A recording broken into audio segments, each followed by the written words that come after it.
屏东县的中地乡一间专门咧饲长龟的养殖场，初五有30只的长龟碰见，业者是去报案。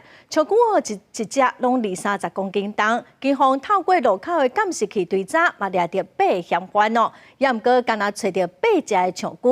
业者是表示讲，这长龟一只就要10万块，这半冬来嘛已经互偷摕3摆咯。 对监视器画面看到，中地乡这张专门饲长龟的养殖场外面有一台白色的车开过去，时间是初五半暝3点外。业者下晡去养殖场才发现，拢总有30只长龟碰进去，因为这长龟大只拢有20-30公斤重，警方研判应该是有车辆伫附近接应。 去调阅路口监视器，连面锁定这台白色的厢车落去追查，下晡掠到姓刘的查甫人在内，总共8名嫌犯，也找到8只长龟。于7日下午将刘姓8名嫌犯带反锁厘清案情，并窃盗罪移送屏东地检署侦办。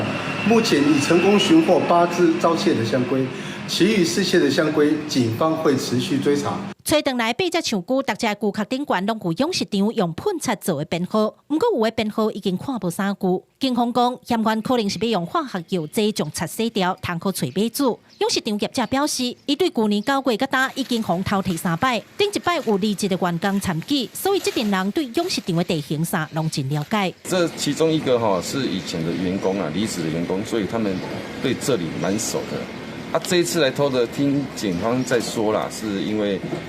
以前那些以前的员工没有了，是后面再来的那些人，再抓的。业者讲，这种做正经的长龟，饲价一只大约10万块。虽然伊有加强周边的防擦拉设施，也是连续互偷摕3摆，让伊感觉真无奈。警方强调，这8名嫌犯已经按照窃盗罪移送，另外也被找回来22只长龟，因也继续找找。